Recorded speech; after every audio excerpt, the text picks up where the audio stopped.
Certainly happy to have you both with us. We will begin by giving each of you 2 minutes to make an opening statement. And Mr. Zaire, as the challenger, you'll go first.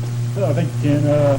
My name is Ryan Zaire. I was born in Martinsville in 1979 and raised in Ridgeway, Virginia. Product of the Henry County Public School System. I graduated from Magna Vista High School in 1998 with honors. Received an Army ROTC scholarship to Virginia Tech University, where I graduated in 2002 with a degree in natural resource recreation with minors in leadership and forestry. Served 6 years in the United States Army as a captain, rose up to the rank of captain, and had 2 tours in Iraq. I was awarded the Bronze Star and the Purple Heart for those tours. After my time in the service, I moved back to Ridgeway, where I married former Melissa Clifton, and we have 1 daughter, Farron, who's in the audience tonight, and a newborn son who we're blessed with on October 6th of this month, Ryder, and currently employed at Will McLean in Eaton. Thank you. All right, thank you, Mr. Zaire. Mr. Vaughn, you have your 2 minutes starting now. Good evening. I'm H.T. Vaughn. I'm chairman of the Henry County Board of Supervisors. I'm also the Ridgeway District Supervisor. Congratulations on the newborn, and thank you for your service to our country. I'll start out by telling you a little bit about myself. I've lived in Henry County all my life, 68 years. I've lived in the Ridgeway District for 49 years. I've been married to Brenda Martin Vaughn for 49 years. We have 2 children, and I have 4 grandchildren. I worked in the furniture industry for 33 years, and I've been licensed in real estate for 38 years. My wife owns Vaughn Real Estate in Ridgeway, which has been there for 30 years. I've served on the Ridgeway District Rescue Squad as training officer. I've served 6 years in the Virginia Army National Guard here in Martinsville in field artillery. And my hobbies are bass fishing, deer hunting, and camping. I'm not too good at the first 2, but I'm an excellent camper. I've served 16 years on the Board of Supervisors. I've served 4 terms as vice chairman, and I've served 4 terms as chairman. I thank my fellow board members for their confidence.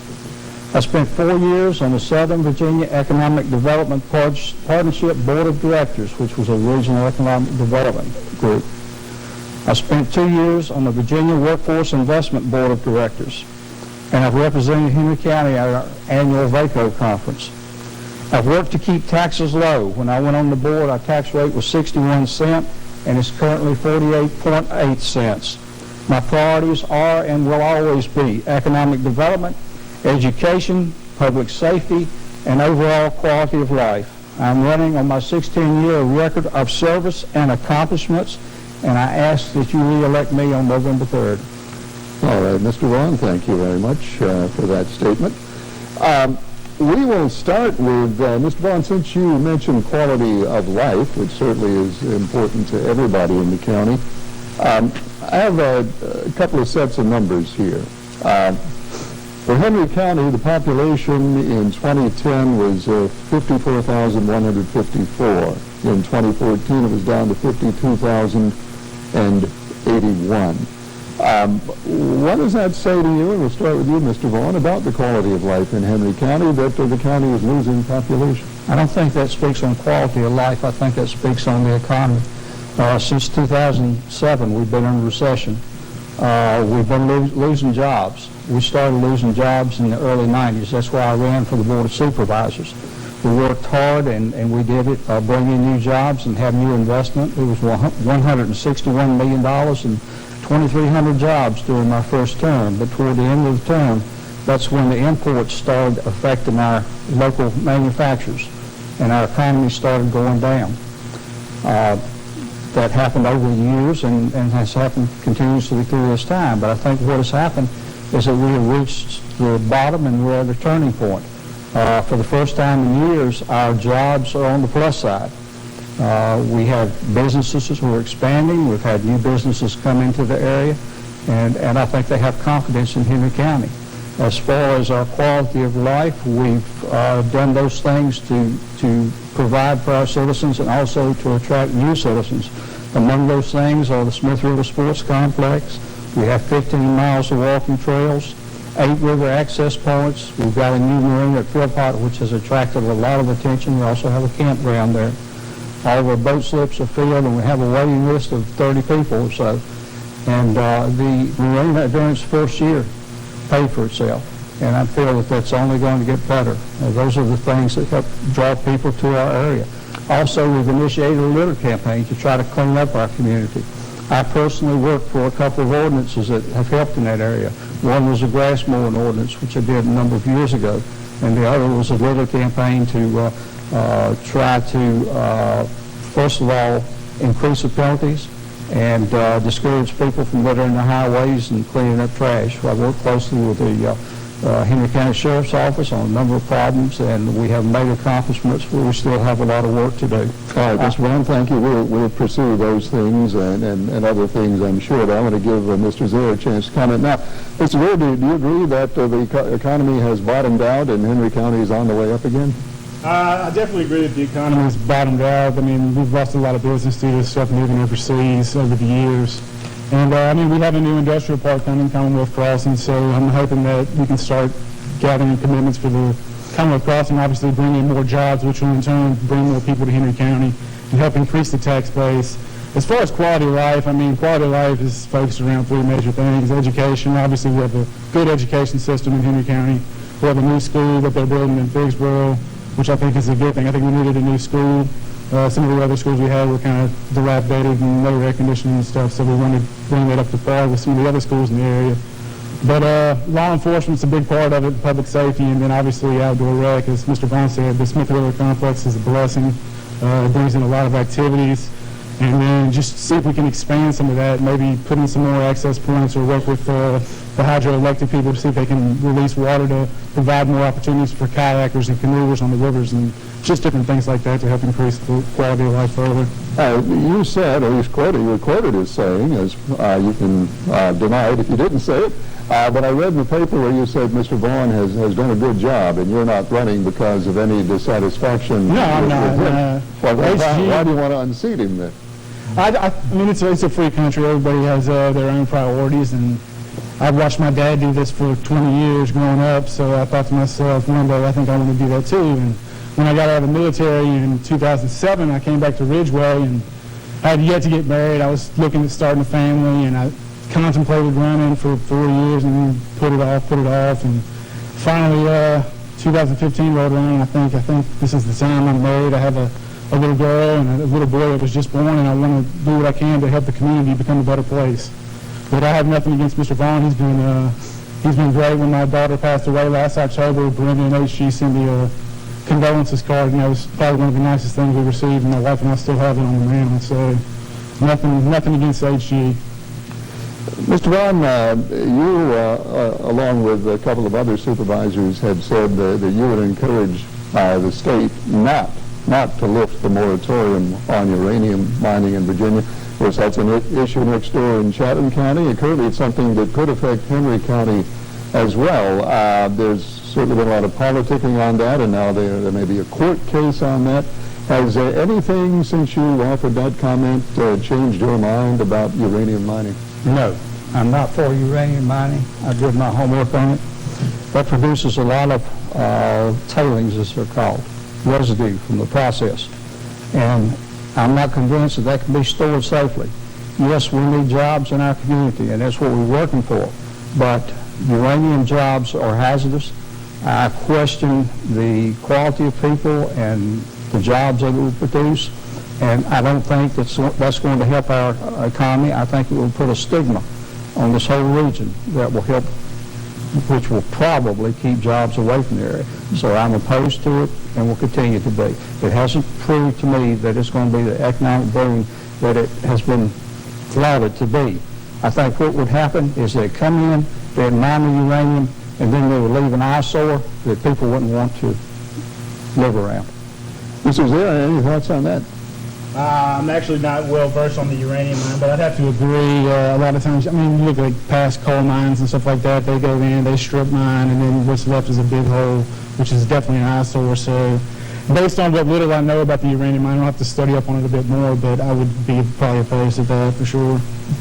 Henry County is facing something that a lot of counties are facing, especially in Southside and in Southwest Virginia.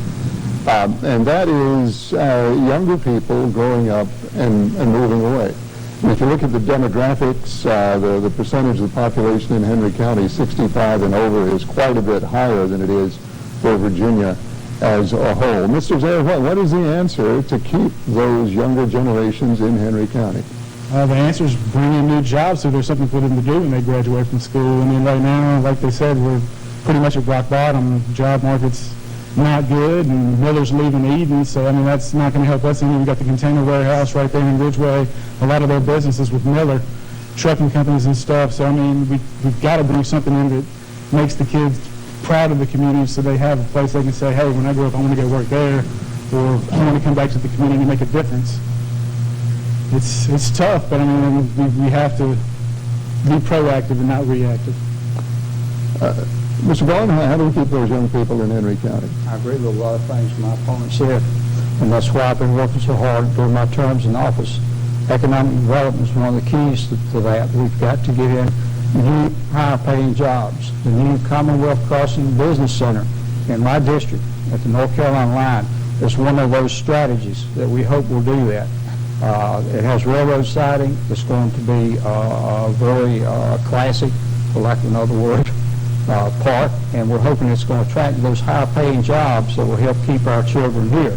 We've also done educational programs like the new machine that you probably saw a few weeks ago over at NCI to train our people before they get the job so that they'll be prepared to go into the film industry. When film, I mean to say film, I'm not talking about movies, I'm talking about the Wonder Film, which is Eastman, the company, one of our largest employers now and growing continuously, is involved in.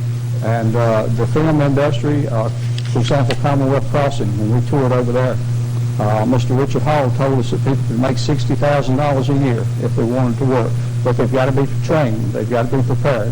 So we work with Patrick Henry Community College and NCI to get those training programs, also even in our high schools. Warrior Tech at Magna Vista High School is teaching our children those ethics and those things that they need to get those high-paying jobs. You may have seen just a couple of weeks ago, Virginia was, we were Virginia's first certified work-ready community. Now, that's a certificate that says that those young people have passed the requirements for applied math, for reading, for information, and for locating information. So that when they go apply for a job, these employers will not have to retest them because it has already taken place. And that's going to be another selling point for Henry County. The ACT accreditation. Yes, sir. And then congratulations to everybody in the county for achieving that. But those young people could take that accreditation and go apply for jobs somewhere else, couldn't they? They could. The situation is now we're educating our kids and we're giving them a good education. Henry County has one of the best reputations in the Commonwealth for technology and the programs that we have going. Our staff has done an outstanding job, but it's still happening.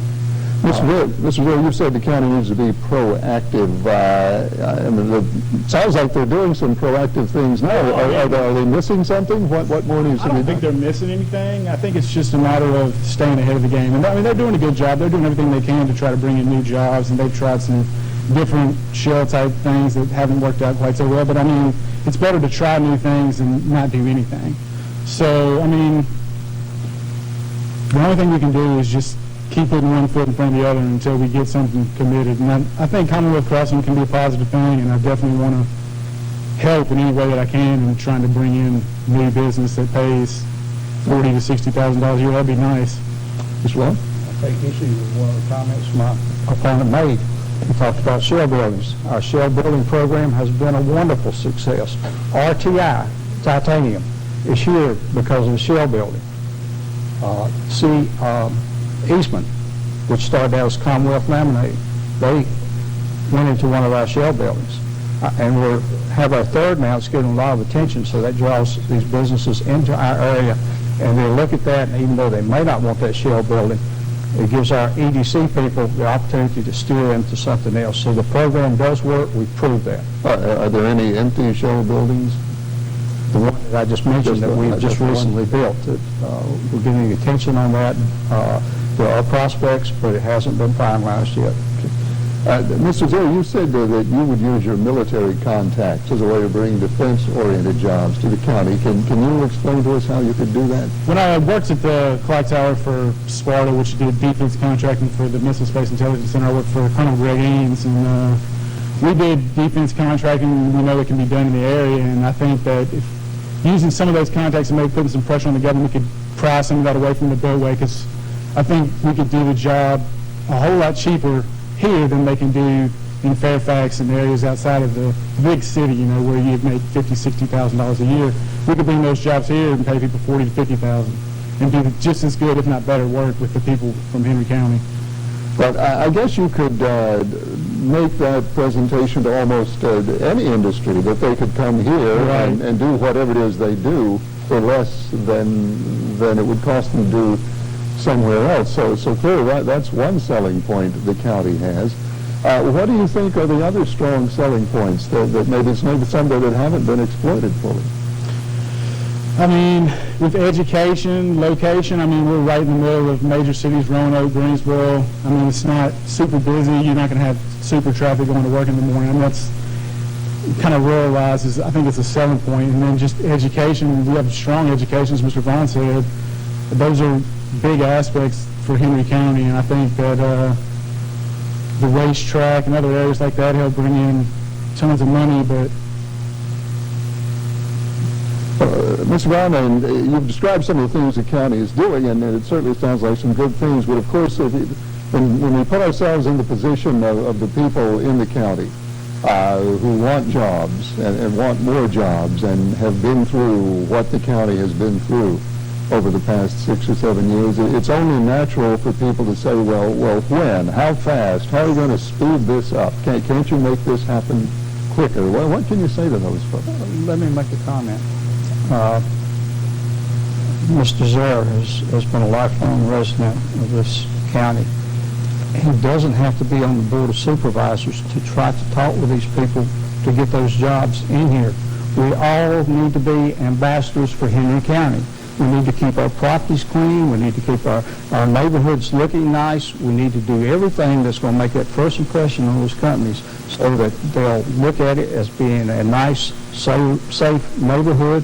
When they look at the statistics that show the quality of our educational system, the things like the marina and the sports complex, those other things that they'll have there for the children. Magna Vista state champion football team, that if they've got a son, it's an excellent drawing point. And I told the Magna Vista football team when we honored them last year that they are now our ambassadors for Henry County. But that doesn't stop with the Board of Supervisors. It goes with every citizen in Henry County. If we want to rebuild our community, we've got to work together, and it may not be a major part, but every little bit helps. Speaking of working together, and I won't start that now because we're going to have to take a break very soon, so I'll save that question for the next segment of our debate. Right now, let's talk about a little bit about Interstate 73, which has been debated for more than 20 years now in Virginia, and has been declared by the State Chamber of Commerce and governors in Richmond and almost everybody to be vital for this part of Virginia. Why do you think, both of you, given all the talk and debate about that, why is it so hard to get that highway going? Not 1 mile has been built in Virginia. I'll start. All right, fine. First of all the states not on board with it. A couple of states haven't done anything as far as engineering and planning. Virginia has the section from Roanoke to the North Carolina line, which will come right through Henry County. You may have seen North Carolina already had 220 improvements in the works, so what they did was just build it to interstate standards, so they've got the jump on us. Federal money has been a problem. Right now, we have about $8.5 million. That's what's left of an earmark that Congressman Virgil Goode did when he was in office. And it's earmarked to be spent here in Henry County. What I and my board are doing right now is working with some local business leaders to try to get that money freed up so that we can use that money before we lose it. We need better access to our industrial park. We have approximately 800 acres in the Patriot Center. We've purchased 1,200 more acres adjacent to that. It's called the Bryant property. And we need better access from those industrial parks and also Patriot Community College to connect with the 220 bypass. So, Mr. I'm sorry, I've stopped you there because we have to go to it. When we come back, you can finish your thoughts, and Mr. Zell, then you can give us your thoughts on Interstate 73. And we will be back with more of tonight's debate right after these messages.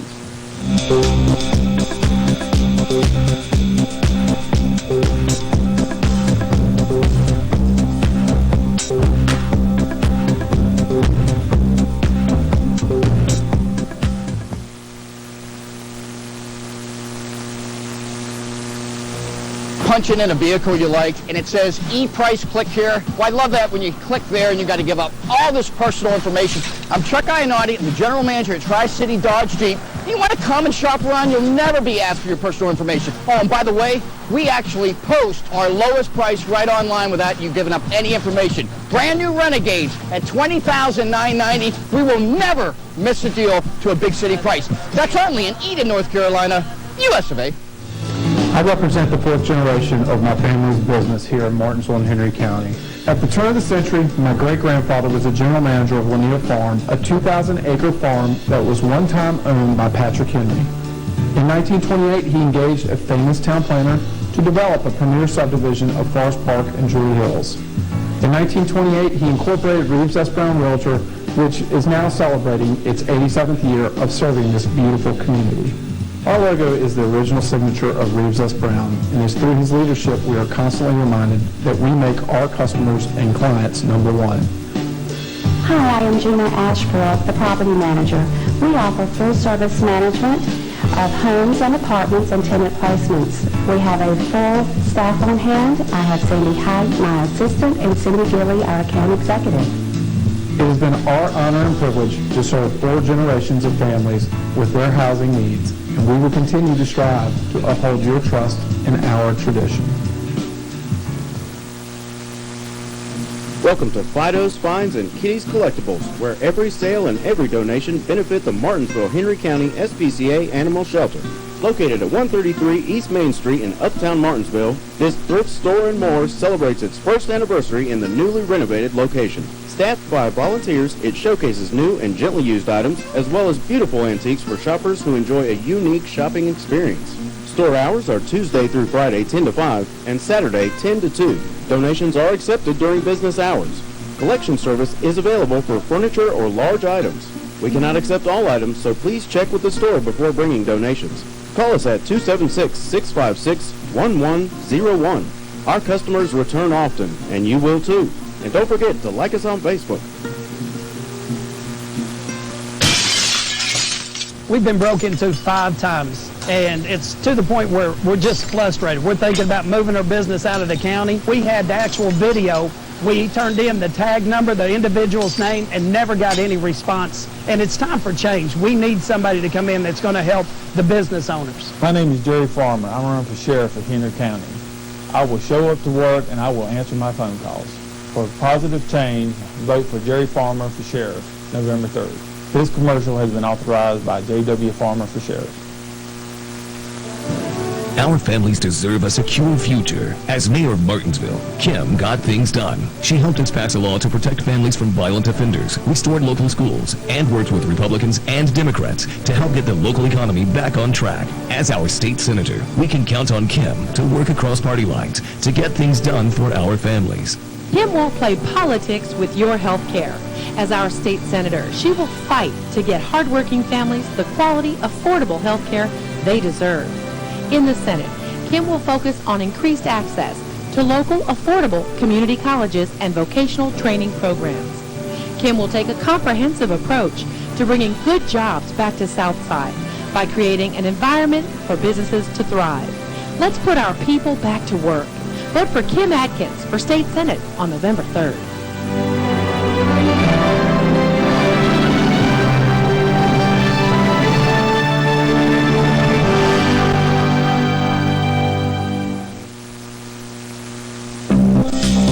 Welcome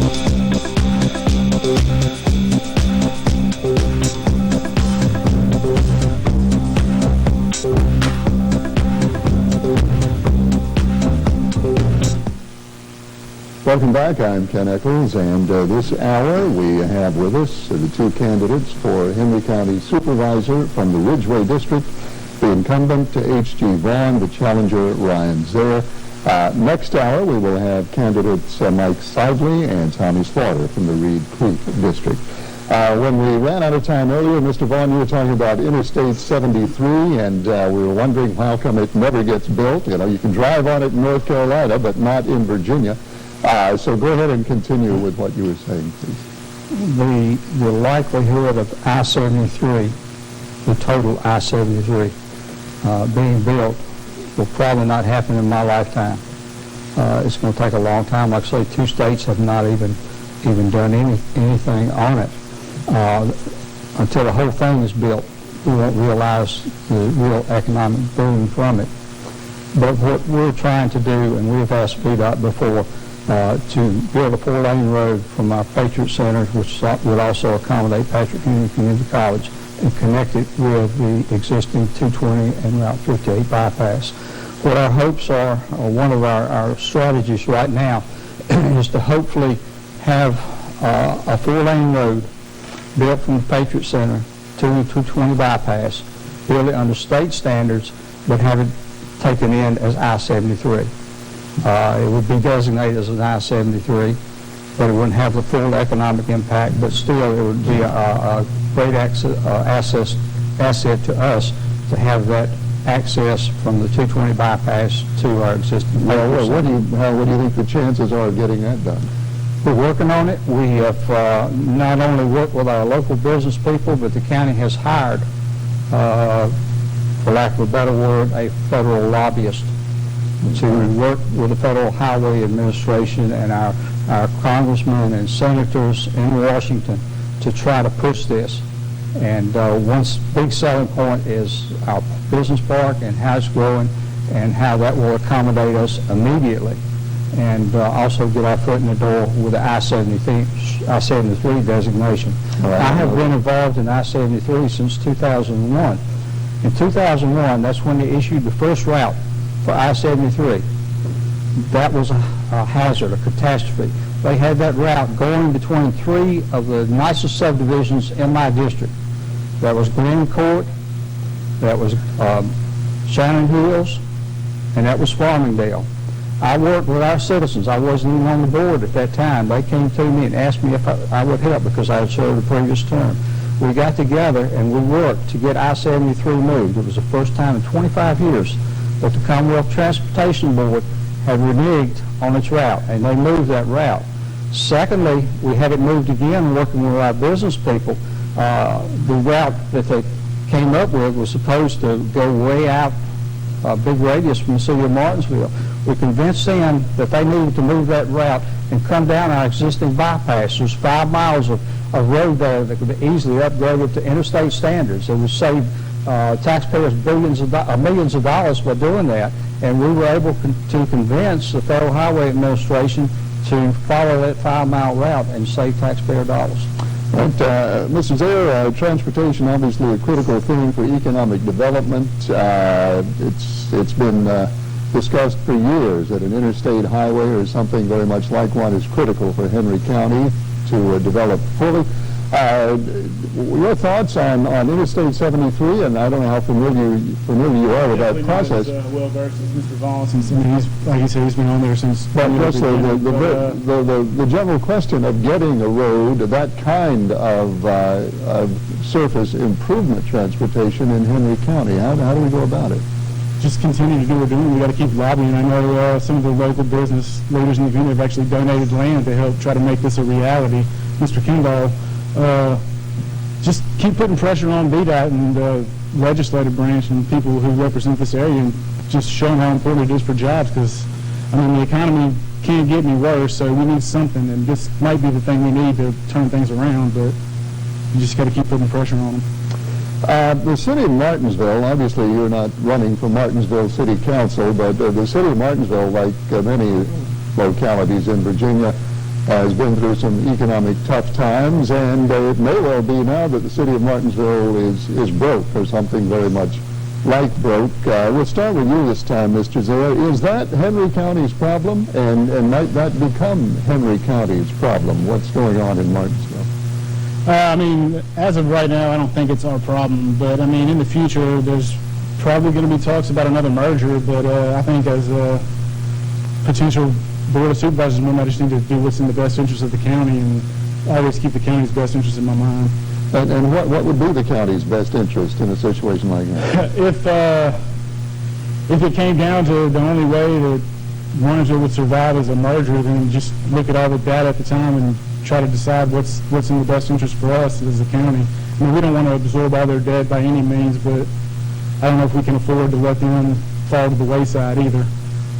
Mr. Vaughn, the supervisors, I imagine, are keeping a pretty close eye on that. Yes, and what happens in Martinsville is our problem. We're a region. We have a regional economy. So we need to constantly be aware of the city's financial status and what's happening over there. To help them out, we've partnered with them. They're partners in all of our industrial land now. The new business park in Ridgeway, they're partners. So that once it's built and revenues start coming in, they'll get a percentage of that. That will help them meet their expenditure obligations. It'll give them more revenue. We've also partnered with them on other things, like we've combined the social services, the Martinsville-Henry County Social Services, to save us both money. And there are about 50 different programs that we're working in partnership with the city to try to help them out. If the city doesn't make it, then their out is to revert to town status. It only takes 3 votes of city council to start that reversion process. There's 5 members, 3 voters, a majority. Nothing else has to happen. They just can make that vote. We did preliminary studies a few years ago, and the impact on Henry County would be $5 million. Now that would involve a significant tax increase. So it's very important to us to try to help our friends and neighbors in the city survive, because our economy throughout the years, prosperity, recession or whatever, we've all been in the same predicament. Well, and again, recognizing you're not on Martinsville City Council and you don't know everything that's in the books, do you fear that Martinsville's problems are so, they're systemic problems, they're lack of tax base, among other things? Are those problems so overwhelming that it's too late, that even the good things you've mentioned that the county is doing won't be enough to keep Martinsville going? Well, we don't always get the whole picture by not knowing their numbers and how they're operating. A few years ago, I think it was 2007, I was chairman of the board at that time. The city manager started touting a $2 to $3 million deficit, and he told the city that they were going to have to revert to town status. People probably remember that. I had my board pass a resolution asking the city if they had those problems and they wanted to give up their charter and become a part of the county of Henry. All of a sudden, the $2 to $3 million deficit disappeared, and it hasn't come about until now again. Mr. Zare, if you just cast a wise eye at Martinsville and see what's going on there now, what do you think the future holds? Is this something that the county is going to have to take on, do you think? I can't say for certain. I mean, obviously things are bad. If you look at the most recent school, they had close to 27 teachers, I believe, that left. So, I mean, it doesn't appear they're heading in the right direction, but I guess only time will tell. I mean, I don't know. Mr. Vaughn, okay, go ahead, and then I'll ask my question. I think the city of Martinsville can survive. They've got some good things going for them. One thing is our partnerships on the industrial park. They've got the New College Institute, which in my opinion is going to be one of the drawing cards that will help Martinsville attract businesses. It will help the residential part. and many other things. Also, the city, and I'll probably get some flack from this, but they need to watch their spending. They have done some not very smart things over the time. $1 million wasted on wanting to buy a cable franchise, and some of the problems they've had losing money with their power suppliers and things like that. When I went on the board in 1996, the first thing we did was starting to look for ways that we could save money, because we saw the picture, big writing on the wall that things were going down. So that's when we did things like combining the social services. We combined parts of the Public Service Authority and the county, several other things that helped save us money and help us to keep our taxes down and avoid tax increases. If I understood you correctly a couple of minutes ago, you suggested that maybe Martinsville is, I don't know what the term is, playing around with the deficit. Perhaps you doubt that the deficit really is what they say it is? Because of what happened before, that's why I look at it with caution. Have you followed, have the supervisors studied the situation in South Boston, with South Boston and Halifax County, where South Boston reverted very much under these same circumstances? And if so, what have you learned from that? I have a volume of information about 2 inches thick at home that I've kept over the years, because it seems like about every 4 years this reversion situation comes up. There's been talk about merging schools. As a matter of fact, I served on a committee for the county along with our superintendent, Dr. Jackson, at that time, to study merger. It didn't go very far. It appeared that both parties weren't interested. But in South Boston, Halifax County, they had already merged their schools to try to help the city save money. But cities, and if you study cities, almost every city has a much higher cost of operating than a county, because you've got a lot of people condensed in a small area, and they want more services than what we county people are willing to accept. So the expenses are higher. Example, our county budget is $130 million. And we have roughly 55,000 people. City of Martinsville has under 14,000 people, but their budget is around $90 million. 130 versus 90, and look at the population, the ratios don't work as far as my engineering background. Mr. Jedd, do you see any possibilities for further combination of services between the county and the city of Martinsville? I mean, I'm willing to look at anything that's in the best interest of the county for sure, but I mean, if they've talked about combining the schools before and they didn't go very far, Mr. Vaughn said, but I mean, I'm willing to look at anything that would potentially assist with the burden.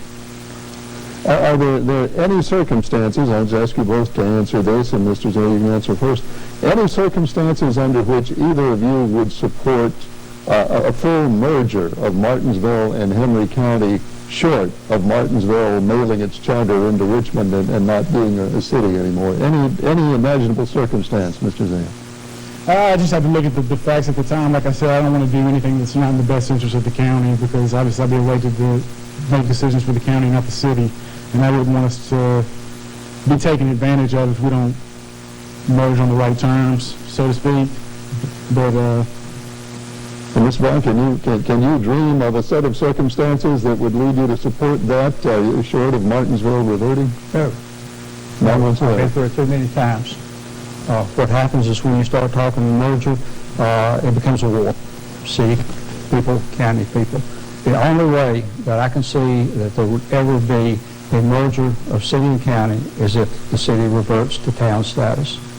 You've got people in both areas that don't want any part of it, and so that for that reason you will never be able to successfully negotiate a merger, in my opinion.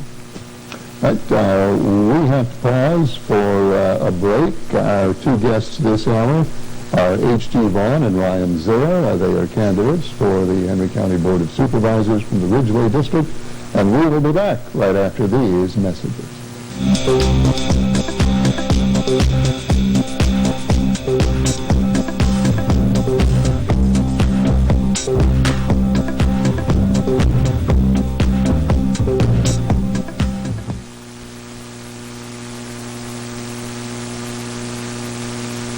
I'm Sheriff Lane Perry. Our office has made many innovative steps with your protection in mind. New response vehicles, a state-of-the-art mobile command unit, body cams, reverse 911 calls, which keeps our community aware of important events such as missing persons. We've also strengthened our presence on social media so you, the citizens, are always informed. I'm Sheriff Lane Perry. I ask for your vote on November 3rd to continue serving as your sheriff. Paid for and authorized by Lane A. Perry.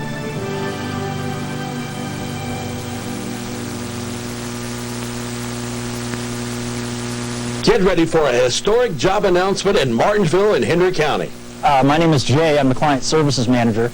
Essentially, I manage the relationship between ADECO and eBay Enterprise for their staffing. Yep. This year, we got a lot of exciting stuff going on. eBay Enterprise is experiencing massive growth. They're growing at a rate of about 30% year over year right now, which translates to growth for the ADECO office. Right. We are looking at placing about 1,200 associates this year for eBay Enterprise's peak period. And with that comes a lot of responsibility. Essentially, we have 6 buildings that we staff for eBay in Martinsville and in Ridgeway. There's 4 over here on Holly Drive. There's 2 in Ridgeway. We have launched a new recruiting center, a second recruiting center. In order to get those 1,200 additional associates, we ask that you call 1-855-4-ADECO, or you can visit adecousa.com/worknow. Very simple application process.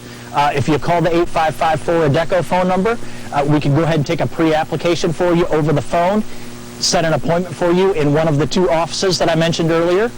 In addition, you can go to adecousa.com/worknow, fill out your pre-application, and call in and set up an appointment through the office. Sign up for these exciting jobs at 901 Holly Drive in Martinsville in the Patriot Industrial Center, or the new location at 3375 Joseph Martin Highway in Ridgeway. When news is happening, you want to stop and call us at 656-NEWS. That's 656-6397. Bassett Funeral Service is going on their 20th year of operation in Martinsville and Henry County. Just a few things that sets us aside from other area funeral homes. 1, we offer a life DVV tribute to our families at visitations and funerals at no charge to you.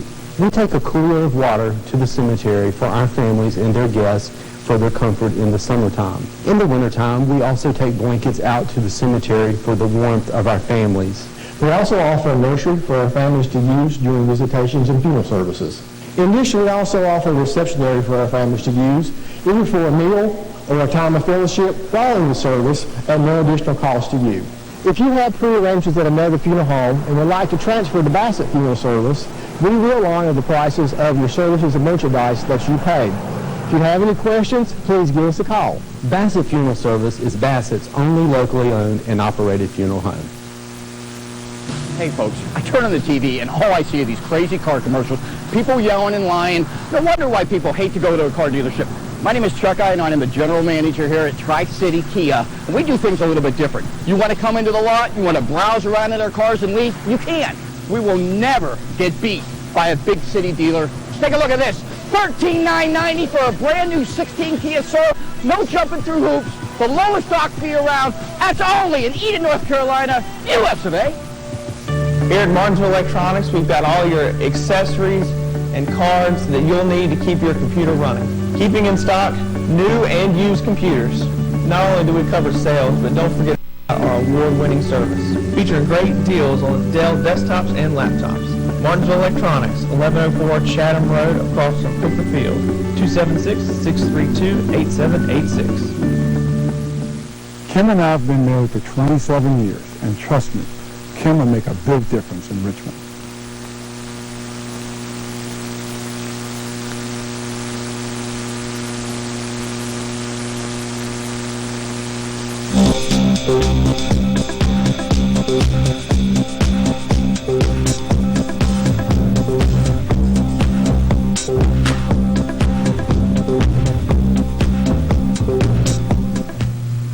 Welcome back. I'm Ken Eccles, and this hour we have with us 2 candidates for Henry County Board of Supervisors from Ridgeway. The incumbent, H.G. Vaughn, is challenger Ryan Zare, and we have about another 10 minutes to get their answers to to our questions this evening. In the next hour, we will have Mike Sidley, the challenger, and Thomas Slaughter, the incumbent from the Reed Creek District. And we're glad that you've joined us tonight on Star News. Gentlemen, if you watched the sheriff's debate we had a couple of weeks ago here, or even if you didn't, you probably heard the subject come up. In the sheriff's contest, the topic of the crime rate in Henry County, which on paper, if you look at it, seems to be higher than in the rest of the state. Mr. Zaria, is that of concern to you, and is there some action you think the board needs to take regarding that? I think public safety is definitely important. We want to have as low a crime rate as possible, and I think with the economy being at rock bottom like it is, I think that kind of leads towards more crime. And I think that's one of the issues we have now. I think if we do bring in some new jobs and stuff and improve the community, put more people back to work, I think the crime rate will in turn go down. Mr. Wallner, do you think those numbers give a true picture of what's going on in Henry County? And if they do, what needs to be done? Well, one thing they can indicate is that we have a good law enforcement agency. They're out there, they're catching and apprehending more criminals. But yes, our depressed economy has caused a lot of that, particularly drug problems and larcenies and other things that happen. We put over $10 million a year into law enforcement. I don't think it's any problem with our law enforcement people. I don't think it's a problem with funding.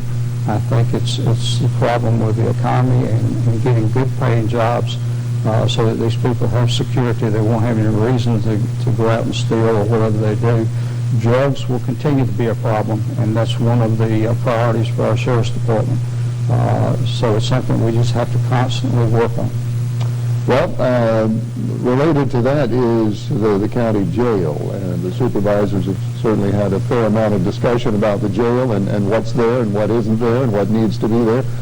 Mr. Vaughn, how much longer can the county go with the jail as it currently is, and what can the county do? This is the second time I've worked on the jail problem. When I first went on the board, we had the situation of the jail being overcrowded. The sheriff's offices were cramped. I mean, just 2 or 3 desks in a very small area. So what we did then was, when we combined the social services for the city and county, was move them out of the social services building, which is in the building that the sheriff's offices are in now. By moving the sheriff's offices out of the jail, that allowed us to add 30 more beds there in the existing jail. Now with that problem again, and we're looking at doing a study right now. As a matter of fact, several days this week, our Deputy County Administrator has been meeting on this project to look into what a new jail would cost, whether or not we can form a regional partnership, because it's something that we're going to have to address very soon. We're averaging over 180 inmates a day in our jail, and it's very expensive. We should at $30 or $35 a day, that's over $2 million.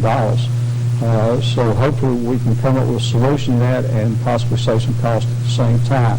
The problem is going to be the debt service. Right now we're looking at $21 million to build a new consolidated elementary school in Figsboro, and we're going to be able to do that without any tax increase. The debt service that we're closing out right now, which is for our 911 communication system and the courthouse, will give us money to service the debt service for that new school. So we're able to build a much-needed new school with no increase to our taxpayers. Now, whether or not we can work out something like that on the jail is yet to be seen. Mr. Zaire, have you studied the situation at the jail, and what do you see? I saw what the Board of Supervisors had recommended to do a study due to the overcrowding. I'd be interested to see what that study entails and if it would be more beneficial for us to build a new one or possibly do the regional jail. But I think until more information comes to light and they finish these studies, I think it's still up in the air about which would be best for the county. Mr. Brown, how close is the county to, maybe it's already happened, I don't know, is starting to get pressure from the state or maybe even from the feds about the jail? I would have to confer with the sheriff on that, but he hasn't made us aware of any great pressure. The situation is that we're having to farm out prisoners to other localities, and of course that cost us more money to do that. We did run in that situation. The previous Board of Supervisors on the courthouse, where finally a judge ordered them to build a courthouse. The original plans were a courthouse that would cost $3 to $4 million, and the Board of Supervisors at that time built a $12 million courthouse. When do you expect the jail study to be complete? Is there a time frame on that? I don't know. We don't want to rush them because we want to make sure it's thorough and it gives us good information to work with. Well, speaking of rushing things, well, let's rush here. Suppose it would come to pass that the study is done and the jail gets worse and the federal government starts sending emails saying you got to do this, you got to do that. Would a tax increase at some point be in the offing to fix the problem with the jail? I guess if we were ordered to, my approach would be a combination of things. First of all, to try to avoid a tax increase to see if there are other ways that we could cut costs, but it would probably be a combination of cutting costs and possibly a smaller tax increase is necessary at the time. Mr. Zare, what would be your position on that? Would you ever consider a tax increase if worse came to worse? With the I mean, if worse came to worst, I mean, but obviously we definitely want to look at other things first, like lost revenue for the county. If you ride through some of the areas and you see a lot of people living in houses or trailers and they got North Carolina plates, and it's my understanding that after you live in the area for 30 days, you're supposed to register and get Ridgeway your Henry County decals and pay personal property tax to Henry County, but you still, I mean, you drive through day after day and all you see is North Carolina plates on some of these cars. So, I mean, there's areas I think where we can increase lost revenue, and then obviously our tax collection rate's pretty good. I think 95% on the real estate taxes for the state, but I mean, that leaves 5%, which equates to about $650,000 that we're not getting. And I think the county's policy is after 3 years to sell land that still has back taxes. But, I mean, definitely look at ways to collaborate with the Treasurer's Office and try to get some of that lost tax revenue. What about that, Mr. Varner? Does the county have a handle on the lost revenue issue and how big it is? Yes, we do. Yes, we do. Several years ago, we hired an outside company, Tax TACS is an abbreviation for them. The Treasurer turns over all the delinquent taxes to them, and I don't have those numbers here as far as what we've collected, but they're doing a very good job. We get a report every month of the progress on collecting those delinquent taxes. One thing we don't do is push somebody out of their house because of the taxes. If we do that, it's a situation where nobody's living in the house, the taxes haven't been paid, and it's the only resource we have, then we'll take it to foreclosure sale. Gentlemen, at this point, we're going to give each of you 2 minutes for any closing statement you'd like to make. And Mr. Vaughn, this time we'll start with you. 2 minutes. First of all, I'd like to thank you, and I also like to thank this TV station and the audience for coming out tonight and allowing us to do this. In 13 days, you will go to the polls to make a very important decision. The election or re-election of a person to lead the Ridgeway District. On the one hand, you have my opponent. All you have to go on is his promises that he is capable of doing the job. He says that he is running to better himself. That is very commendable, and I applaud him for his ambition. However, the Board of Supervisors is not a position that you hold to better yourself. It is a position that you hold in order to better Henry County. It's a position where you use your knowledge, experience, and ability to better the lives of those people that you represent. On the other hand, you have me. My record is transparent. My votes and comments during board meetings are all documented in the board minutes. You can find them on the county webpage. You have seen my work on television, heard it on the radio, and read it in the newspaper. I'm not a media hound. It's my way of letting you know that I'm on the job and working for you. With me, you've seen my work. You know what I am capable of, and I promise you more of the same. I will promise you nothing else. On November 3rd, you must decide whether you're going to vote for promises and wishes or accomplishments and results.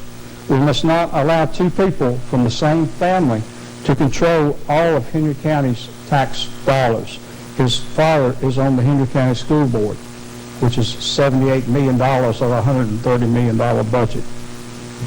I thank you in advance for your vote on November 3rd.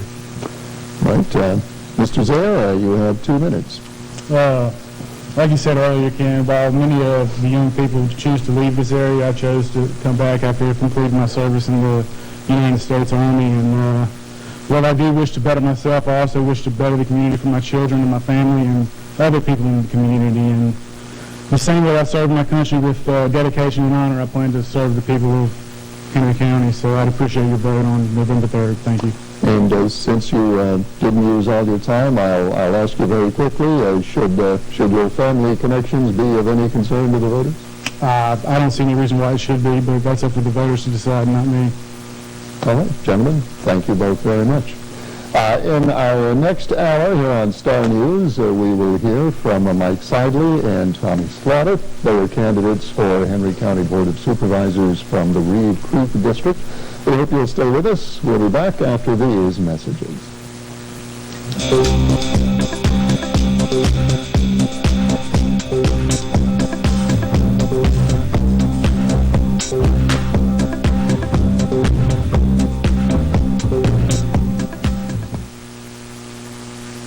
It's a new day in Martinsville and Henry County. And on Star News, every day, we've got Job of the Day.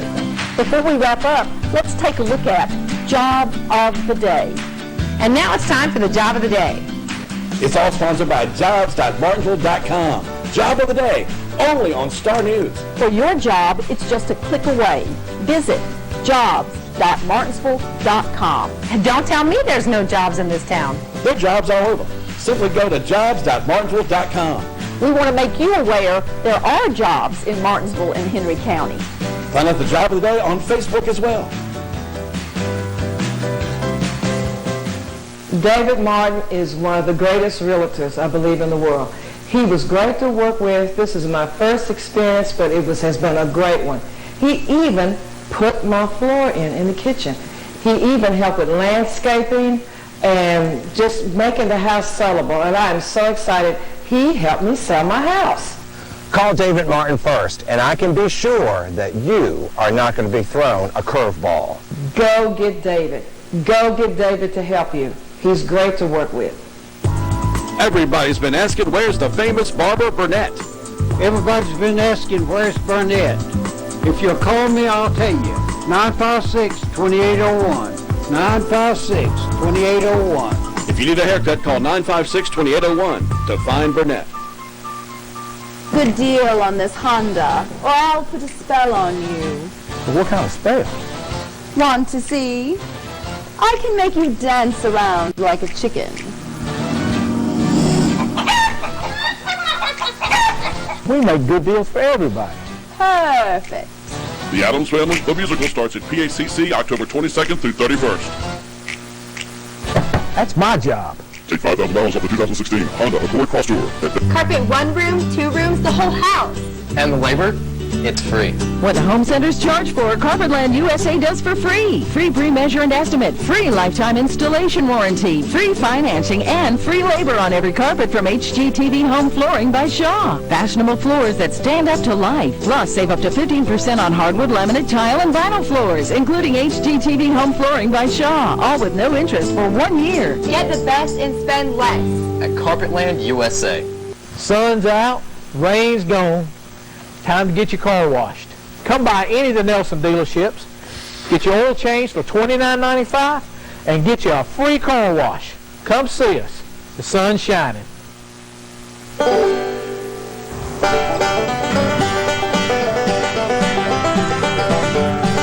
Hey, buddy, nice tires. Don't let this happen to you. Call my dad at Auto Tech. Come by Auto Tech, get your tires checked, make sure they're safe, no charge. We got the best prices in town. 1730 Virginia Avenue in Martinsville, right next to Biscuitville.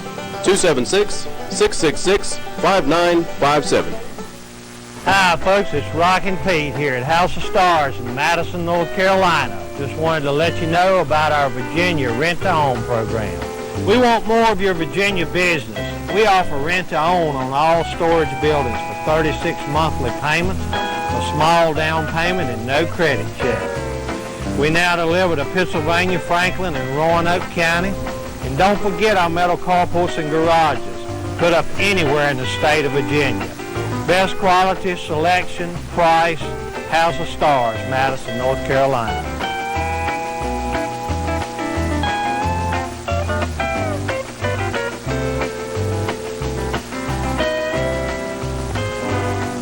Vote for our very own Kim Atkins, who is a local girl from Martinsville, because local people care about local issues.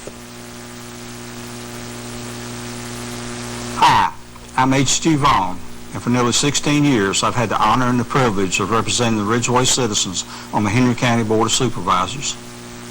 This includes 4 terms as Vice Chair and 4 terms as Chairman. My priorities have been and will continue to be economic development. Our new mega park in Ridgeway will bring high-paying jobs for our citizens. Education, programs at PHCC, NCI, and Magna Vista Warrior Tech will prepare our people and attract higher-paying careers.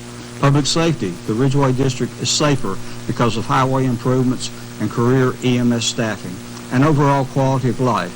A new sports complex, marina, walking trails, river access, and convenience centers have enhanced our quality of life. We've made progress, but I still have much more to do.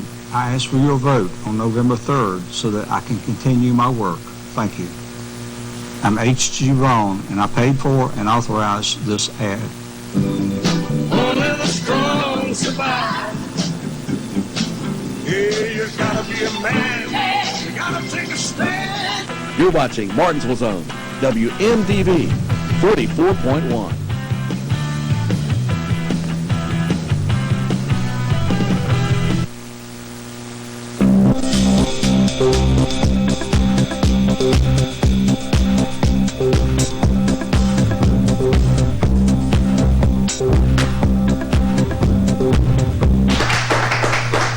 Welcome back to the latest in our series of political debates here on Star News. Tonight it's the Henry County Board of Supervisors, and this hour we welcome 2 candidates from the Reed Creek District.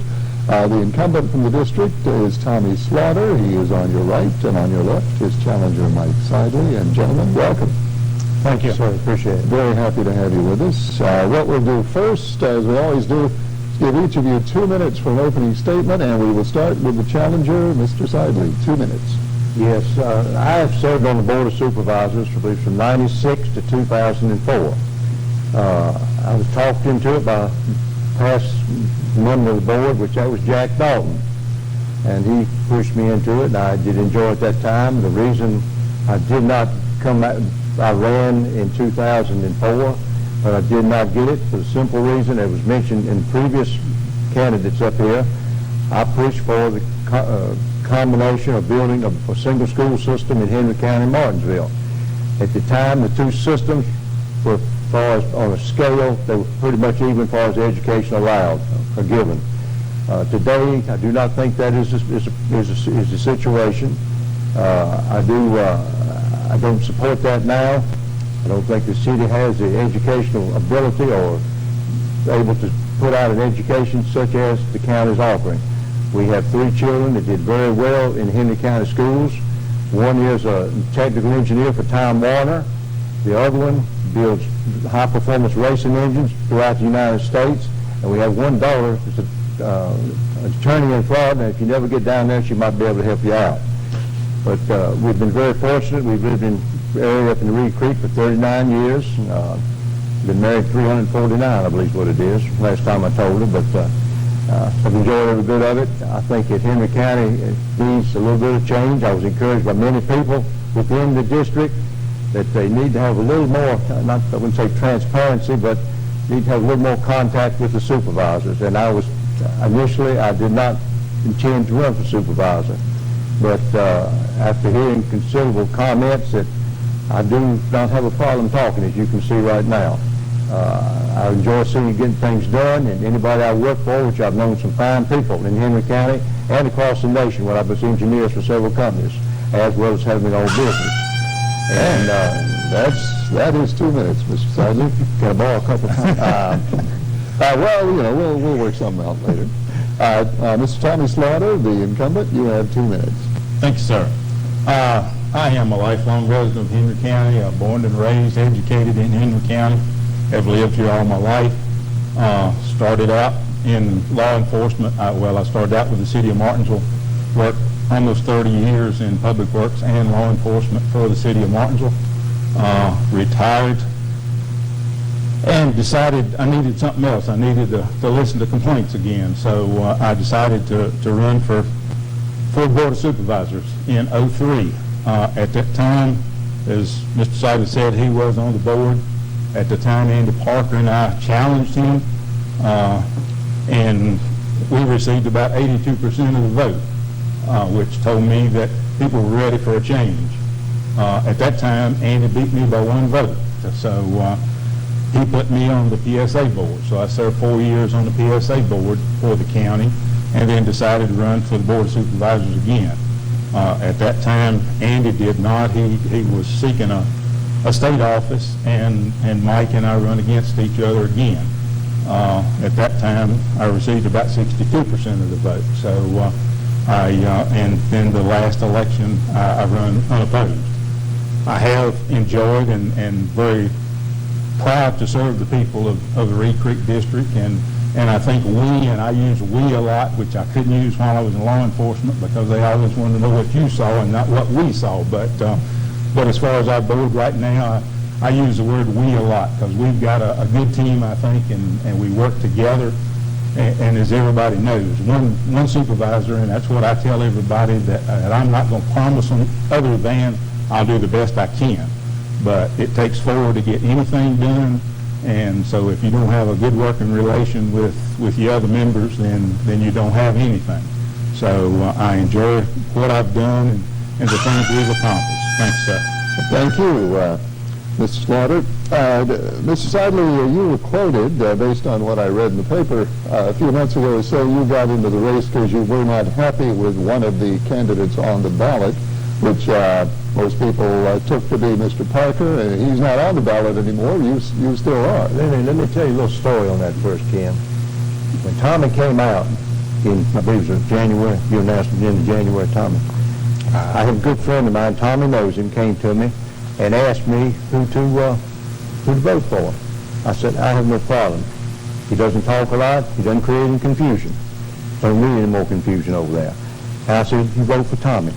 All right, but when Mr. Parker came out, I kept getting comments, I need to run because Mr. Parker didn't need to be there from what he'd done in the past and how he'd acted within the county.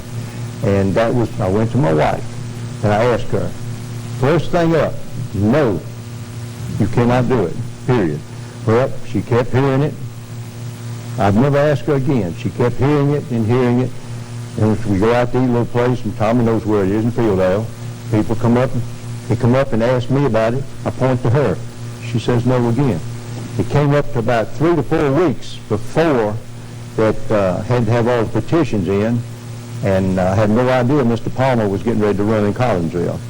Anyway, she said, I'm not saying no and I'm not saying yes. And she asked me, I said, I think we can do it with other things we're doing.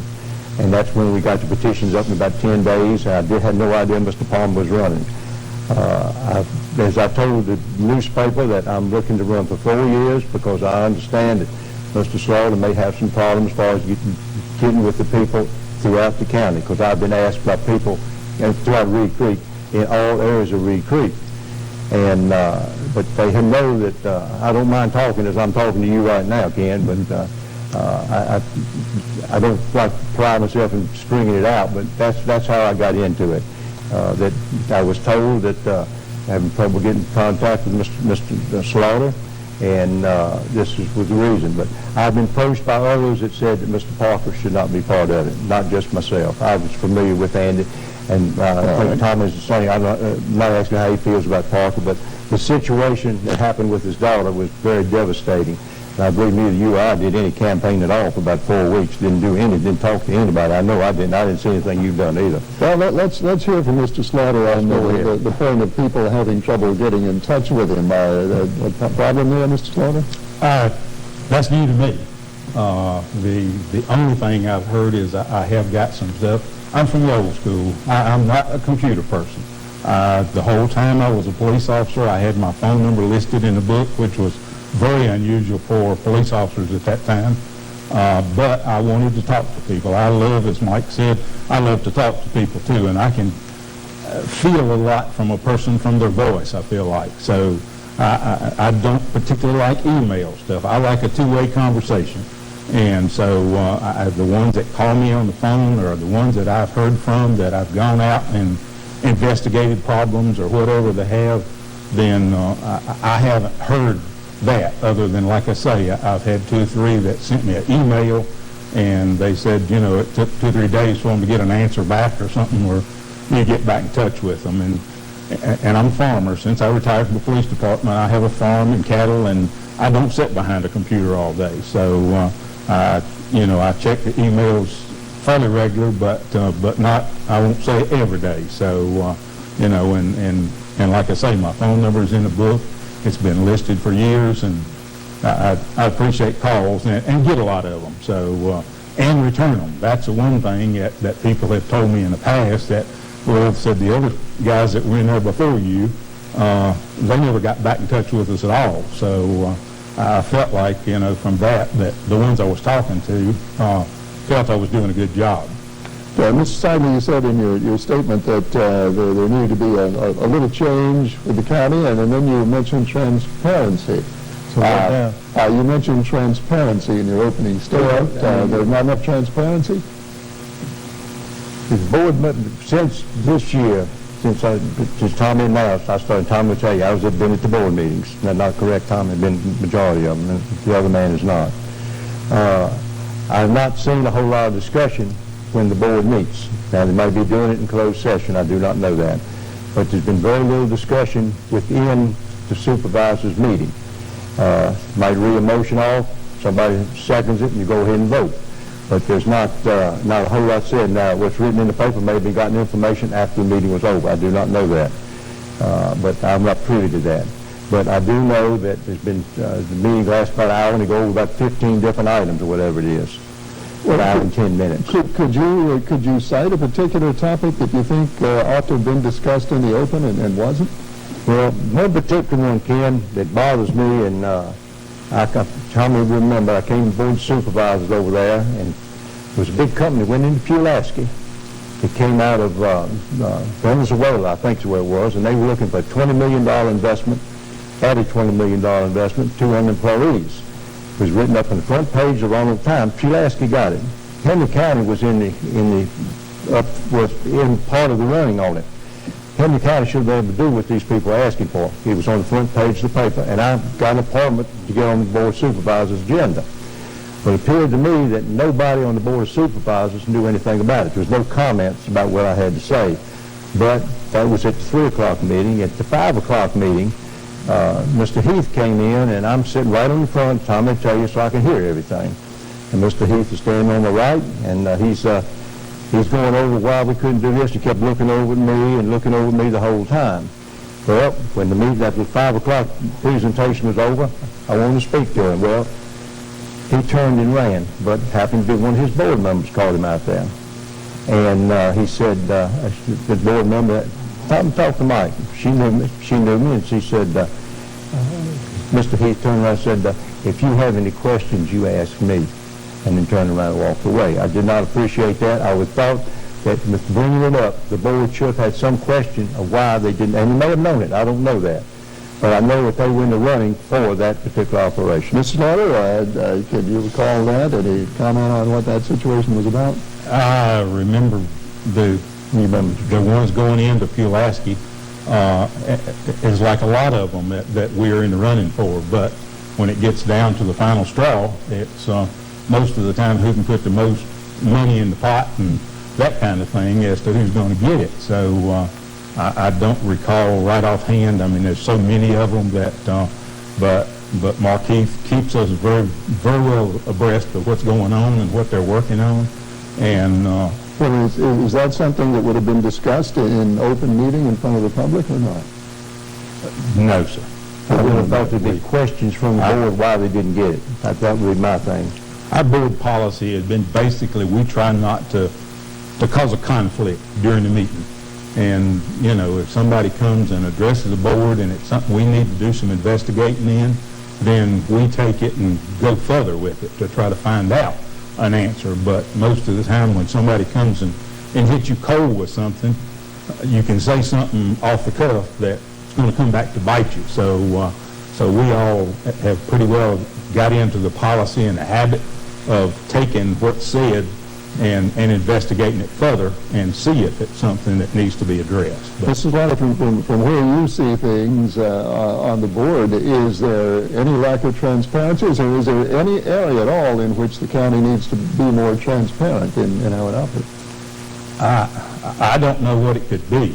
I mean, if there is, I'd appreciate somebody telling me, but and I'll see, what we can do about it. But I don't know, what, because we're not privy to what Pulaski or whatever done, to get this company in, because they do a lot of wheeling and dealing as well. So there's probably a lot of things that was done behind the scene that give them the odds up that we don't know about. Mr. Seidler, any other transparency issue that you would like to bring to Mr. I would say it's attention? pretty transparent with what Pulaski had to do was on the front page of the paper, the Roanoke Times. Now, I mean, if there should have been some discussion on the board, why didn't we do it? And it may have been in closed session, I do not know that. But when it comes out, what's the circulation of the Roanoke Times? 50,000, 60,000, I don't know. Anyway, but it was on there exactly what Pulaski had to do. And I asked the question, why couldn't Henry County have done it? It's because Henry County's name was mentioned in it, that they were in the running for it. Now, what happened? I mean, that's what bothers me. I'm a man, well, let's back up a little bit. When I was young, my father said I misnamed you. Instead of Mike, I should have named you Y. And because I had a question, if I wasn't sure about anything, I had no question asking about it, just like I asked the board on that. But I don't know what, it may have hurt me too, I don't know that. But I've been dealing with a lot of people through my life, everywhere. And I've always had a question. If I had a question, I did not mind asking it. Well, let's talk about the next opportunity. What does the county need to do, or where does the process need to be beefed up? What more does Henry County need to do to make sure that next company locates here? Well, I was on the Board of Supervisors when the present EDC was formed. The situation that I was told about, I was not in favor of it. However, two very good friends, and one of the deceased, the other was still around here, talked me into it. And there was another supervisor who was not happy with it either. But that supervisor, when we talked, and I told her what my two friends had said, we agreed to do it. Not happy with the EDC? Not happy with the makeup prior to these people talking to us. But it appears to me that what was said then is not what's happening now. Because you have the Harvest Foundation, it has the largest portion in it as far as donations. I'm not sure that I'm sure that they put input into how it's to be hired, people, what business is to come.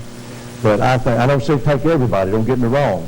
But I don't feel that we're exercising what we should be. And I agree with Tommy. He said as far as emails and computers, I'm not that type of person. I have to get out and talk to people. I'd much rather talk to you than put your email over there and hope maybe you get it someday. But I do not fool with that. My wife does that. I pay solitaire as my limitation on computer. And, but I mean, I'm not sure that we know what is actually being done and who is. That's what bothers me. Mr. Slaughter, do we know what's being done? Is how much accountability there? Yes, sir. I feel very confident in Mark Keith and his staff.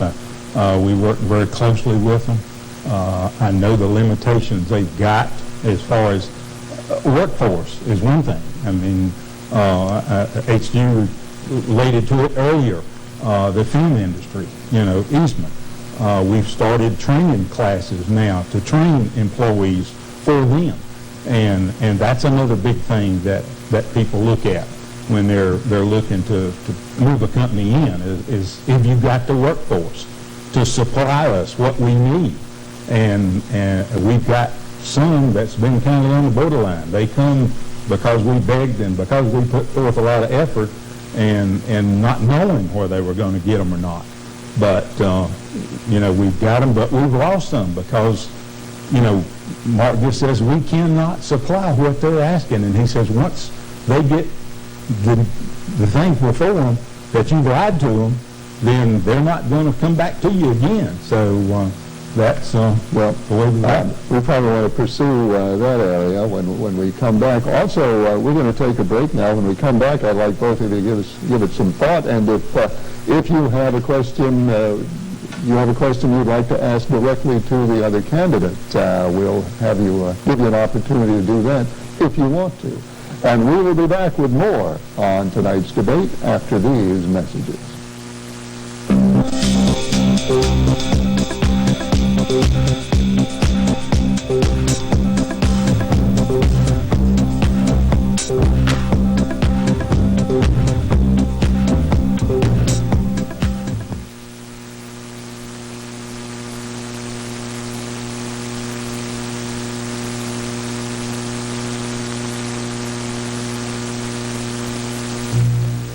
Many innovative steps with your protection in mind. New response vehicles, a state-of-the-art mobile command unit, body cams, reverse 911 calls, which keeps our community aware of important events such as missing persons. We've also strengthened our presence on social media so you, the citizens, are always informed. I'm Sheriff Lane Perry. I ask for your vote on November 3rd to continue serving as your sheriff. Paid for and authorized by Lane A. Perry.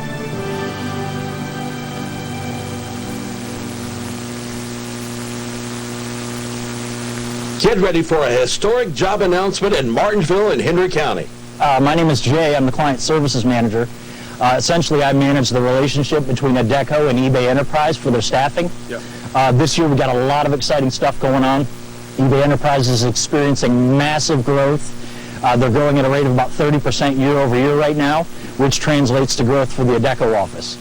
We are looking at placing about 1,200 associates this year for eBay Enterprise's peak period. And with that comes a lot of responsibility. Essentially, we have 6 buildings that we staff for eBay in Martinsville and in Ridgeway. There's 4 over here on Holly Drive. There's 2 in Ridgeway. We have launched a new recruiting center, a second recruiting center. In order to get those 1,200 additional associates, we ask that you call 1-855-4-ADECO, or you can visit adecousa.com/worknow. Very simple application process. If you call the 855-4-ADECO phone number, we can go ahead and take a pre-application for you over the phone, set an appointment for you in one of the 2 offices that I mentioned earlier. In addition, you can go to adecousa.com/worknow, fill out your pre-application, and call in and set up an appointment through the office. Sign up for these exciting jobs at 901 Holly Drive in Martinsville in the Patriot Industrial Center, or the new location at 3375 Joseph Martin Highway in Ridgeway. When news is happening, you want to stop and call us at 656-NEWS. That's 656-6397.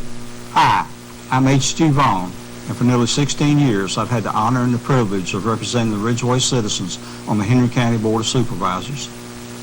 This includes 4 terms as Vice Chair and 4 terms as Chairman. My priorities have been and will continue to be economic development. Our new mega park in Ridgeway will bring high-paying jobs for our citizens. Education, programs at PHCC, NCI, and Magna Vista Warrior Tech will prepare our people and attract higher-paying careers. Public safety, the Ridgeway District is safer because of highway improvements and career EMS staffing, and overall quality of life. A new sports complex, arena, walking trails, river access, and convenience centers have enhanced our quality of life. We've made progress, but I still have much more to do. I ask for your vote on November 3rd so that I can continue my work. Thank you. I'm H.G. Vaughn, and I paid for and authorized this ad. Only the strong survive. Yeah, you gotta be a man. You gotta take a stand.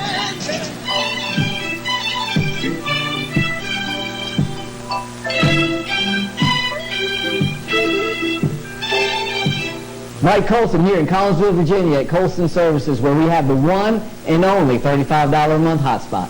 We've been doing repair work for 15 years on cell phones, the original flip phone all the way to the new and improved smartphones. Hey, we offer Page Plus. It has the best signal in the industry, and if you have Verizon, I can save you money.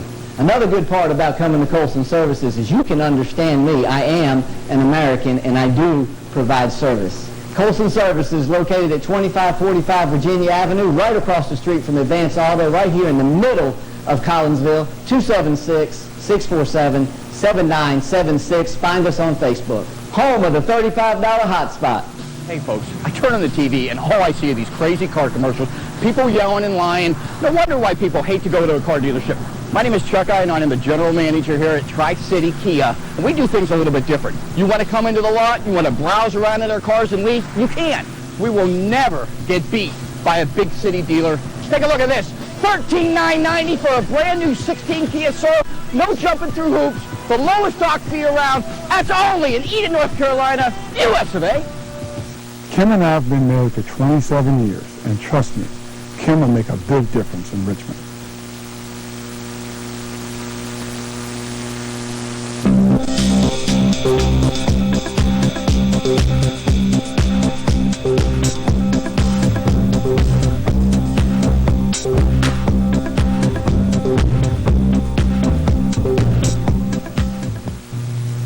I'm Ken Eccles, and welcome back to tonight's debate. This hour featuring the two candidates from the Reed Creek District for Henry County Board of Supervisors, the incumbent Tommy Slaughter and his challenger, former Supervisor Mike Sidley. Before I ask any questions, I'll give you the chance. Mr. Slaughter, do you have a question you'd like to ask Mr. Sidley? I don't know that a particular question. One of the questions that the media threw at me when Andy Parker announced his backing out, withdrawing because of what happened to his daughter, they said, well, in his announcement, he said he was running against Andy, and was Mike going to withdraw? So I said, I don't know. That's something you're going to have to ask him, but I'll ask him for him. So was there any thoughts of backing out when Andy went out? Since only because I have Tommy, I have a whole lot of people that when his name was mentioned for being supervisor, just the face just drew up. Just they did not want it. And I had some experience with him before. That's how it happened. And evidently I took the blame for the number of people that said something. But anyway, he was not the man for the job. Ms. Sidley, a question for Mr. Slaughter? Well, he mentioned he'd not gotten any phone calls. I mean, he was getting phone calls. Well, I had a gentleman come in the store. We have a little store up in the north end of the county, which Charles knows where it is. And Tommy knows where it is. Got signs up there somewhere, don't you, Tommy? Anyway, you do. I haven't taken them up. But anyway, that's beside the point. But I had several come in the store and had some questions. And he asked me, he said, how do you get in touch with him? I said, he lives in Dyer's store down that way. And I said, that's a Martinsville Exchange. So I dialed it, but couldn't get anything. I went up to the telephone up in the store, dialed it, and his mailbox was full. That's within the last month. I called it myself, Tommy. It was full. Anyway, that's no problem. If you're talking to a whole lot of people, it could easily be that way. Don't get me wrong, but it was full at that time. You might want to check it now unless you've done it recently. But that's been about a month or so. That's been about a month or so ago. Mr. Slaughter, anything to say about that? I find it hard to believe because I call my daughter and my son both, and their mailboxes stay full.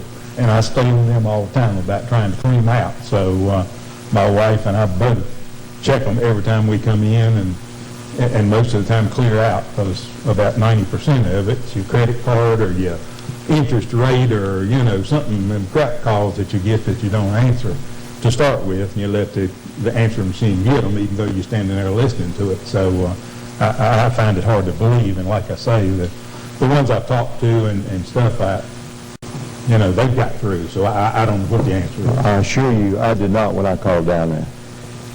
All right, gentlemen, we will move on to this. Mr. Sidley, you said in one of your quotes that I read that you'd like to see the county and the city operate and envision itself as a single community. Do you not remember saying that? I don't remember saying that, but I told you in my opening statement that back then when I was in the first time, I did think that the two school systems ought to be together. And I was left out under cold. The other five voted totally against it. And I put a whole lot of flack against it, from everybody. But Billy Sumlin, former county administrator and since passed away, he did Thomas probably got a copy of it, did a report on how Halifax County and South Boston got together. If I'm not mistaken, it took them 5 years to work it out. Went through three judge panels. But the big catch-all was the single school system working both the city and the county. That was done before we can't even get talking to the city at that time. A contract was offered by the school system for them to educate the students in the city. And I think the comment was, well, we won't control the school board. Well, that killed that. I mean, when you got 2,700 students versus 9,000, 8,000, whatever it was, I don't think that, like a stockholder, a small group of stockholders don't control the rest of it. And that dropped the deal. But there was a 3-year contract offered by the county to the city to see if it would work out. If it didn't work out, you'd walk away from it. So we never got the chance to make the first, never turned the key on to get in the door to do it. So. Well, let's move on to the present day. When you say you don't favor that any longer, because you don't think Martinsville does a very good job of educating kids. I have some number of friends in the city, and if you noticed in the paper, Ben knows about it, there was 53 they already had dropped out this year. There's estimated 10 more dropping out next year, in March of next year. These people, some of them live in the city, some of them live in the county, but you have to go through the city to get out. They have been told by them that they put their children in county schools, took them out or Carlisle, one or the other. Now, the ones I talked to put them in county schools. If you looked in the paper last week, I believe it was, that the state of Virginia, the Department of Education came out and made a statement that the schools were ranked number 2 or something like that. I mean, in the nation, I believe is what it was. And comment by the county, they were in the top third or top quarter. All right. The only comment by the city was, we haven't time to look at the report, but the Golden Crescent up north is what makes it look so high. But Henry County is just as good as what's up in front. The city is at a much lower level than they were 12 years ago. A much lower level. Mr. Slaughter, I don't know if you want to comment directly on the schools or not. You're certainly welcome to if you want to. But along with that, what about the whole issue of cooperation between the county and the city? You're talking to me or Mr. Thomas? Mr. Slaughter now. Right. Well, I think we've got good cooperation. And, and if I back up, and when I initially started this, that was the reason, a lot of the reason that I run for supervisor. It appeared that everybody thought you had to go through the iron gate to get from the city to the county or the county to the city. And like I say, I have lived in the county all my life, but I've worked for the city all my life. And so I knew I didn't have to go through any toll gates to get to work or get back home or anything else. So I said, it just needs to be a lot more, because the city is right in the middle of the county. That's right. It's a heartbeat of the county, the way I look at it. But it goes back to the old football rivalries. I used to get so tired of hearing that. And like I say, I went to Drew Mason. I was educated in the county. My children started out in the county, but I moved them to the city school. At the time, I thought it was a better system. It was a more convenient system for me, because when I was working, I could go to school functions. And so it worked out better for the wife and I. She was not working at the time. She could transport. We had to furnish transportation for the children. And it worked out better for us. And I thought they got a first-rate education in the city. Today, I think the county has got a better system than the city has got.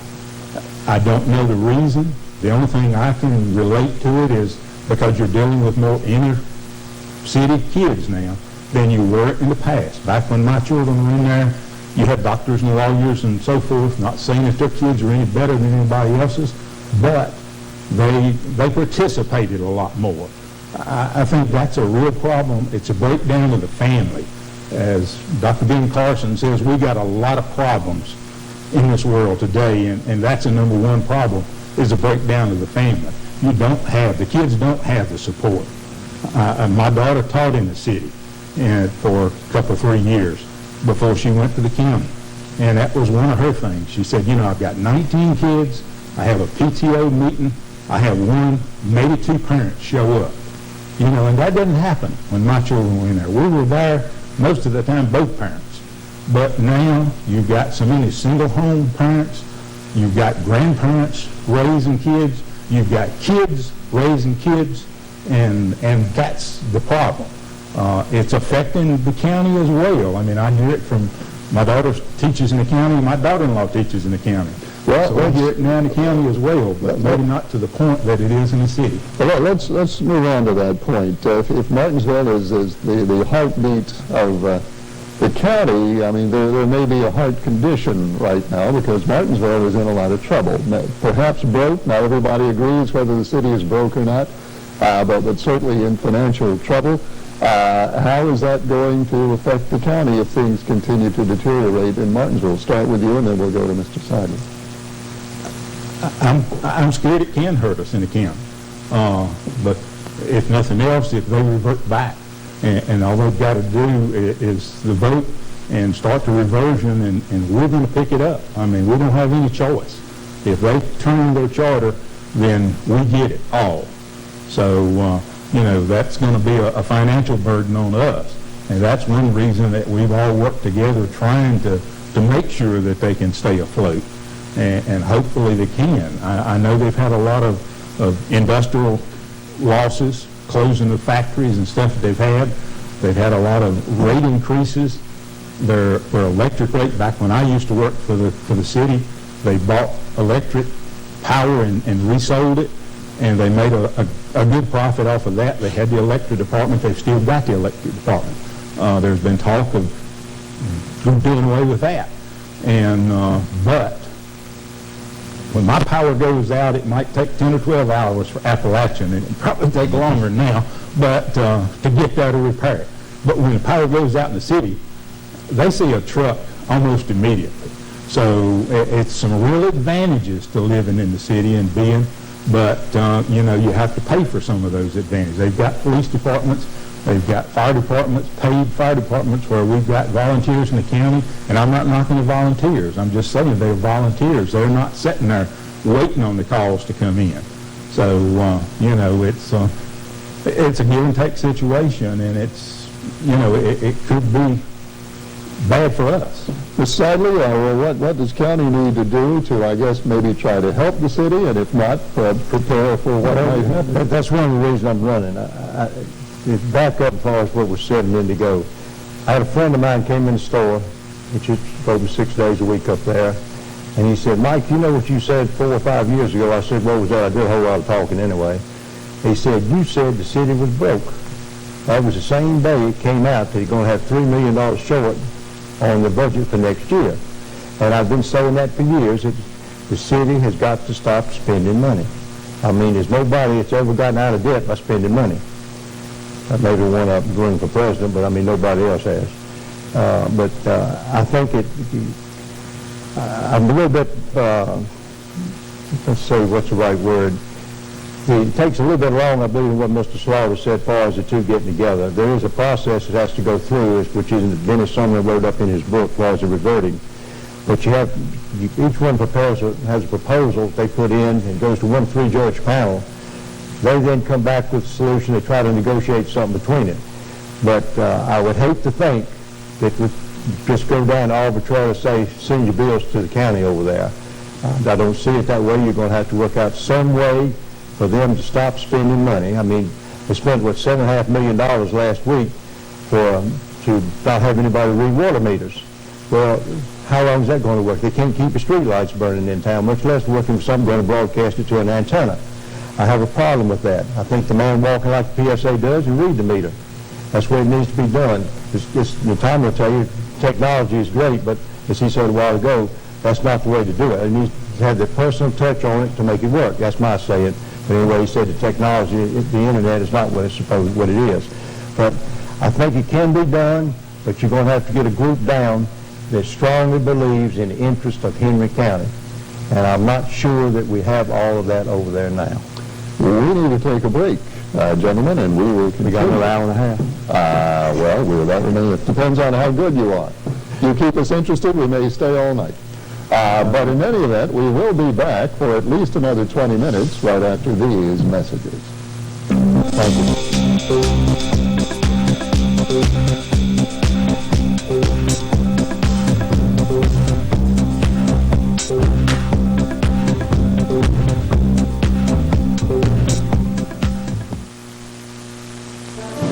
Our families deserve a secure future. As mayor of Martinsville, Kim got things done. She helped us pass a law to protect families from violent offenders, restored local schools, and worked with Republicans and Democrats to help get the local economy back on track. As our state senator, we can count on Kim to work across party lines to get things done for our families. Kim won't play politics with your health care. As our state senator, she will fight to get hardworking families the quality, affordable health care they deserve. In the Senate, Kim will focus on increased access to local, affordable community colleges and vocational training programs. Kim will take a comprehensive approach to bringing good jobs back to Southside by creating an environment for businesses to thrive. Let's put our people back to work. Vote for Kim Atkins for State Senate on November 3rd.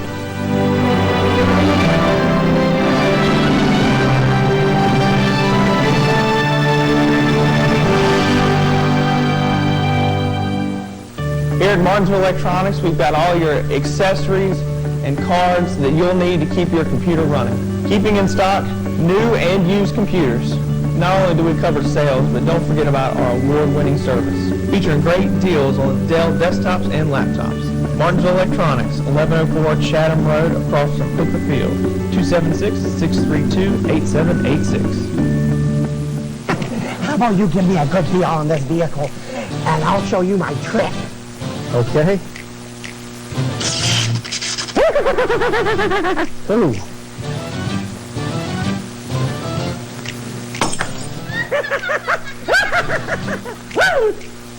Deals explode every day here at Nelson Toyota. Get this 2016 Toyota Camry SE for only $23,638 after $12.50 rebate at Nelson Toyota in Stanleytown. I'm Sheriff Lane Perry. With nearly a decade of proven leadership as your sheriff, I want to continue protecting the citizens of Henry County. I supervise a fiscally responsible sheriff's office which uses your money wisely. I also manage a professional office that ensures the officers care about serving and protecting you. I'm Sheriff Lane Perry. I ask for your vote on November 3rd to continue serving as your sheriff. Paid for and authorized by Lane A. Perry.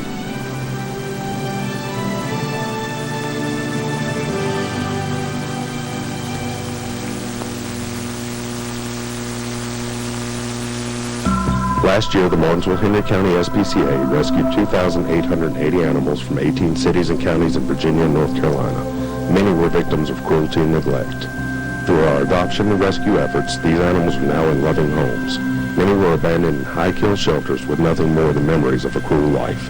Given health and hope, these animals have found happiness. Please support us in our mission to provide a no-kill option to the people and pets of Virginia by donating now. We've been broke into 5 times, and it's to the point where we're just frustrated. We're thinking about moving our business out of the county. We had the actual video. We turned in the tag number, the individual's name, and never got any response. And it's time for change. We need somebody to come in that's going to help the business owners. My name is Jerry Farmer. I'm running for sheriff of Henry County. I will show up to work and I will answer my phone calls. For positive change, vote for Jerry Farmer for sheriff, November 3rd. This commercial has been authorized by J.W. Farmer for sheriff. Ready. Green flag goes in the air and... The Goodies Headache Relief Shot 500 returns to Martinsville Speedway on November 1st. Don't miss a second of the action as the drivers battle to secure a spot in the first race of the Eliminator round. Dale Earnhardt Jr. took home his first grandfather clock last year. Be there to see if he can do it again. Checker flag and his first Martinsville win. Oh, y'all believe this? To buy tickets, race on over to martinsvillespeedway.com or call 1-877-RACE-TICKS. You're watching Martinsville Zone, WMDV.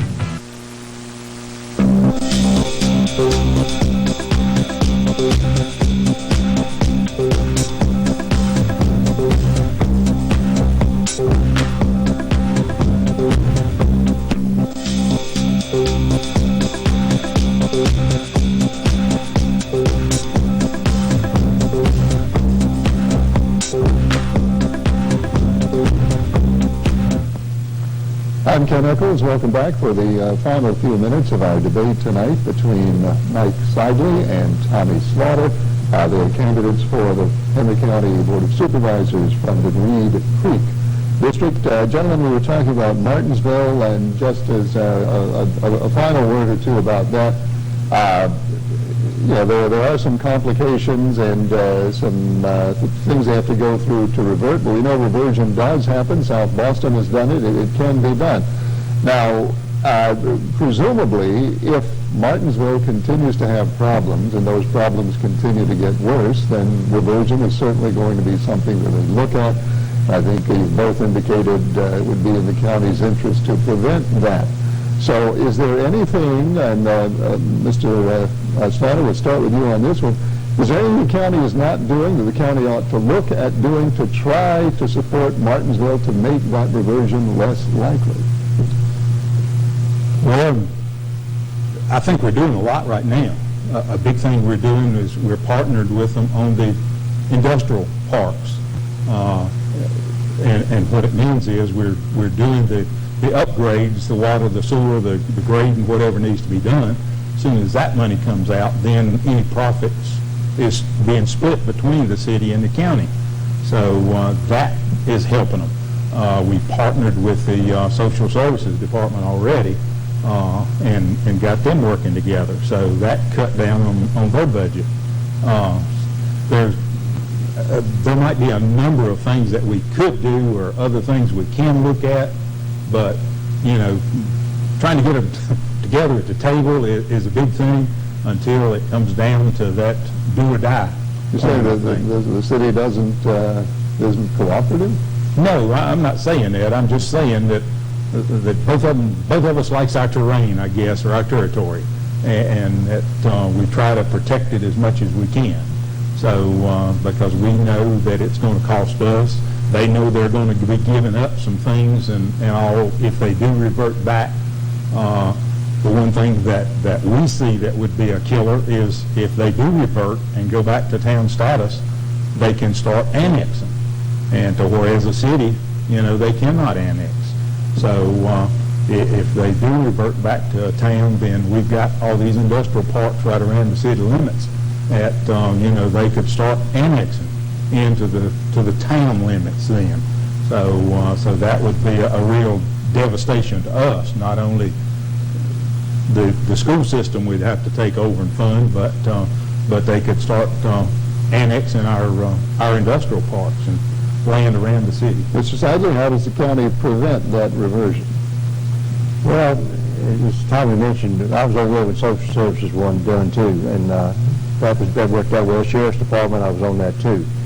But with putting the two systems together, I think that the city has got to realize that we can't keep spending everything because it will be a long, drawn-out process to do it. We'll have to work the schools into the system. And on the annexation, Tommy might be able to correct on that, but if you annex, I believe you pay taxes both in the city and in the town and the county. So your tax rate's going to go up, so that's going to help that's not going to help anybody coming into the area. You have to keep it as low as possible if they want, but if the town wanted to keep a police station, fire station, somebody's going to pay those taxes. So I don't, what it amounts to, you're going to have to let your hard-nosed people sit down at the table and say, this is how we're going to do it. And I think the biggest problem with the city right now, I don't believe there's anybody on the city council that has ever been in business. I think if somebody gets in just like Tom and myself, you need to have some kind of business at some time, and when you can't make a payroll, you go to the bank and borrow it. The next week you pay it back. Well, they're paying back on that $7.5 million. They got 13 years to pay it back. But the comment was made that suppose we can't pay it back. Well, Johnson controls this, or they just threw their hands up. That's what was in the paper. But I think it's going to be a process that's going to have people that really care about their area going to have to sit down at the table and talk like they all got some sense. We've got to make this work because it can be a big problem for both areas. When somebody comes to town, they're looking at the city just as well as the county. They're looking at one piece, period. That's it. And I grew up in the city. I came here in 1941. My father came when DuPont came to town. He came out of Super Delaware experimental plant. But it is not like I spent 30 years in the city and then moved to the county, moved to Stanley Town. But I knew the city, I don't know what Tommy remembers or not, but you go downtown on a Friday afternoon, you couldn't find a parking place and you had to watch out, cars running up and down the road, continual traffic. You go downtown now, you might be the only car on the street on the weekend. I mean, I don't know what's caused that, but there's no business. Well, I do too, there's no business uptown. Now, I don't know how you're going to get it back, but somewhere or another, the group's going to have to sit down at the table and decide this is what we need to do. And you're going to have a group that has spent some time, has been in business. It takes a business person to do it. Just go ahead. Well, you were the one that done it because of shopping centers. Well, everybody's lazy. Everybody wants to park right in the front door. Nobody wants to get out and walk the sidewalk. That's exactly right. I went to work uptown when I was 14 years old. I know I had to walk in the streets a lot of times going to the tailor shop. I know you did. Because the sidewalks were full of people. Well, is there something, anything, you can mention something the county can do to influence people to start individual businesses and make it easier, more attractive for customers to go there? I mean, does the county have any role or any means at all to promote that? Well, from what we can gather from talking to Markeith and those folks, so much of the buildings are privately owned. And that's the big thing. They don't want to spend money on them. They want somebody to come in and spend their money on it, fixing a building up for them, and then lease a building from them. So, and most of them don't want to do that. So there's a problem, and economic development don't push private buildings as much because they don't feel that that's part of their job to try to do. I mean, they try to entice businesses to come here, but then they let them negotiate with the landlords about the building. So that's where the real breakdown comes, I think. So Martinsville needs to find a way to get entrepreneurs downtown to start businesses that people will go to. Right. Well, I think with the college, I think with New College and now with Dr. Boaz can get the medical school started, and the more people says no to him, the better I like it, because look at the museum on Starling Avenue. Everybody said no to him when he was over at Joseph Martin School. But you see what we got on Starling Avenue now. So he's a man that can get something done. And I feel good about where he's going and the directions that school is going in, and that if he'll just live long enough that we'll get there. I need to stop you there because we're running out of time and we need to get to the closing statements. And 2 minutes for you, Mr. Slaughter. I appreciate the opportunity to be here tonight. I have greatly appreciated the opportunity to represent the people of Reed Creek District and the county. I don't just consider myself Reed Creek. I consider Henry County as being the whole ball of wax. I know Mike made some reference. The first time I ever run for the Board of Supervisors, I went up to Bassett Forks and I went to the lady's door and knocked on the door, and she come and she says, well, I told her who I was and what I was doing. She said, where do you live? I said, I live down off Chatham Road. She said, well, why don't you run in your district? I said, ma'am, I am running my district. That's the only district I can run in. But if anybody looks at our district, it goes from Franklin County to almost Pennsylvania County. So it is the biggest county. We've got 5 voting precincts, and the others got 4. So we're spread thin on election day, as well as trying to cover the whole area. And so, that's, but I appreciated everything and the work with the people that I worked with. I think we've done good in the 8 years. We've brought a little over $7 billion worth of industry here, a little over 2,000 jobs. Some of them are not filled yet because they've got a 3-year window to fill that obligation. We had 3 miles of trails. We've got 15 now. Some people don't like that. But the money comes from DMV, and that money can only be spent on that. And to me, it's improving our everything here for people that want that kind of stuff to come in, and it's putting our people to work, spending that money, building those trails.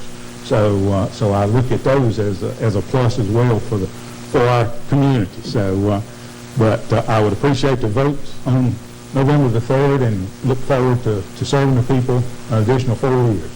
Mr. Sidley, 2 minutes. Well, it's going to be awful hard for me for 2 minutes, but I've lived in Henry County for 74 years. I've seen a whole lot of change in it. When the Patriot Center was built on, I was on the Board of Supervisors when that was done. Social Services and that, Sheriff's Department, that also. But what needs to really happen is we got to develop with the city some way or another. It's got to be one area. Now the county has financed the city on industrial parks. That happened. And Tommy knows how that works, I believe. Anyway, but I do think that we need to get a little bit different people on the board, somebody that's willing to speak up. I have seen it over on the supervisors meetings I've attended that there are very few members that speak. You have a very small audience over there. I think that when you have people that talk, which the boards I was on, you probably have maybe 4 times as many people over there. It comes back to transparency. I have no problem voicing my opinion on anything. People know me, from the county. I keep telling people, how come you know me? You see me in the picture in the post office. But they don't show that anymore. But anyway, I really want to get in there for 4 years and see if we can't turn it around. And then, as I said, my children have done well here. I think the county schools are very good, excellent. In fact, the superintendent lives around the corner from me. And I have not get the information from him that I mentioned before. But I like the county, and I really like to have you vote, and I've had enough people, I think, that I ought to be able to get enough votes. Thank you. Thank you, Mr. Sidley, and our thanks to all the candidates tonight, Mike Sidley, Tommy Slaughter, H.T. Vaughn, and Ryan Zaire for participating in the debates, and thank you for watching. We hope you will vote on Election Day. Good night. I'm Ken Eccles. I enjoyed it.